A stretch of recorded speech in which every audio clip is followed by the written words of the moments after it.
What is up? Instagram, Facebook, no YouTube today.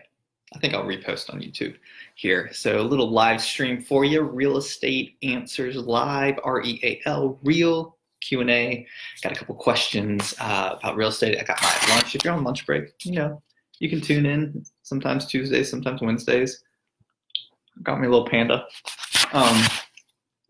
We just like to answer a couple questions, buyer, seller questions, real estate, realtor career questions. I try to answer three each week.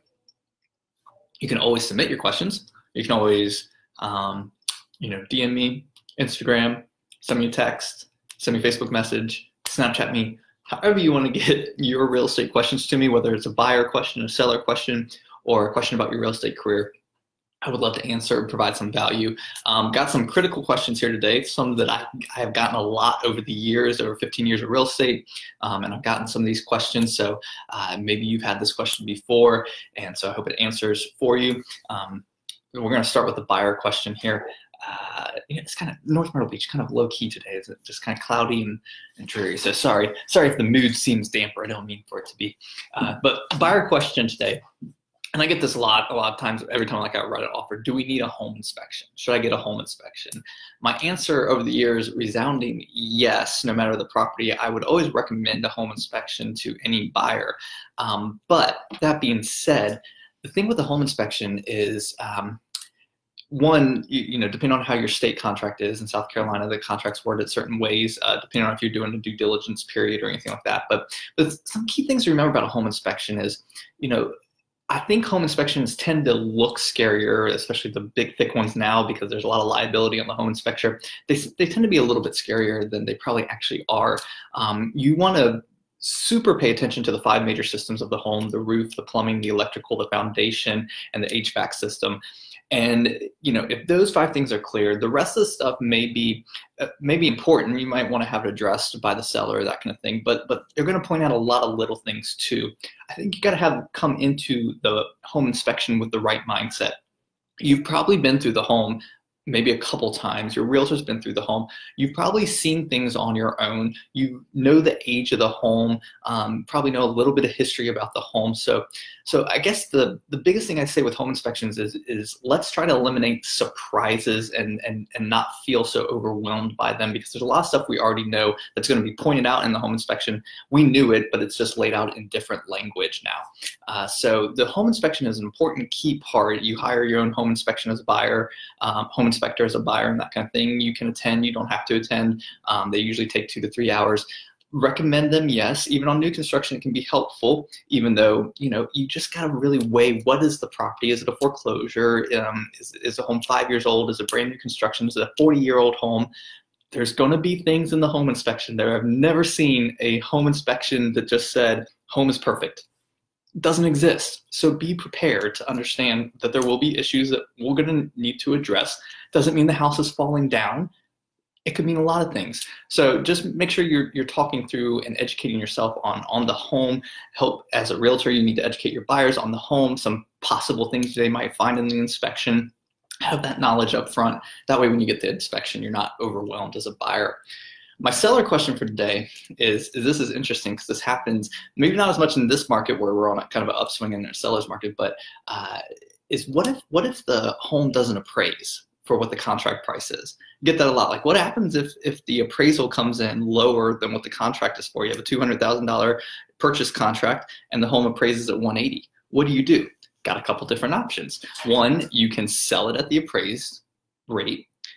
You can choose not to as a seller and not to sell it at the appraised rate, which means the buyer can, then get out or walk away from the contract with most standard language, at least in SC, if they don't want to sell it at the appraised value, as long as you mark that contingency box that it's contingent on the appraisal. Or you can renegotiate a price where maybe the buyer comes up a little bit above appraisal and you come lower than the contract price. You go back to that kind of negotiation. You can accept, reject, or negotiate mentality when a home doesn't appraise. So you got to remember that appraisal is an opinion of value for that day, the day of.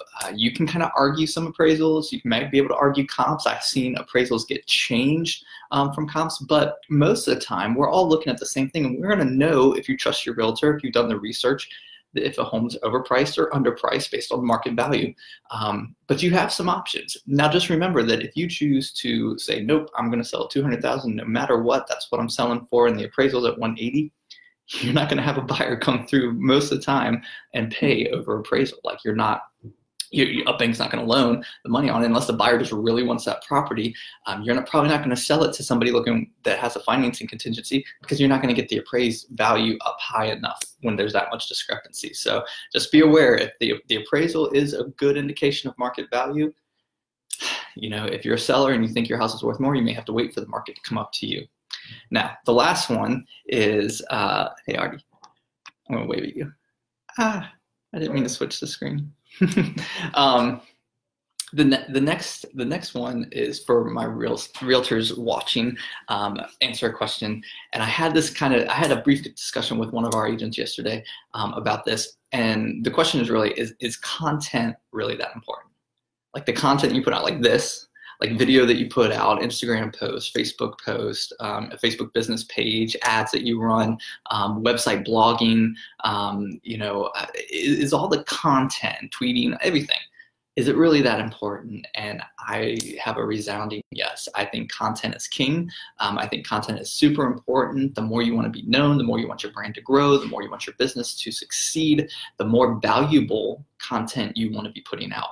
And you need to be putting out consistently. You have to put more and more content out there for you to kind of rise to the top, to let the cream rise. You have to be putting more out than your competitors. You have to be putting more value out there for sellers and buyers to find. There's lots of benefits with SEO and organic, like in blogging. I think that's important. You can go back and watch a ton of videos I've done about content, about how each one, video and audio and written form, it has its distinct advantages for what you want to be and what you want your career to do in real estate. So content is always king. I will always lean towards the side of putting out more and more content. So as a real estate agent, if you're not taking the time daily as part of your daily routine to put out valuable content for buyers and sellers, and for your brand and for marketing, then what's up, sound up? Then you definitely need to be doing that. So buyers get a home inspection, yes. Sellers, what if it happens if it doesn't appraise? You can accept, reject, negotiate, but realize an appraisal is a good market value. And realtors, is content really that important? Yes, content is really that important. No matter how you feel, if you feel down, you feel up, keep your content game strong. Keep putting out value for the audience that you're trying to reach. Hope you've enjoyed this real Q&A. Sean, I'm going to get back to eating my panda, and I hope you all have a great day. Talk to you next week.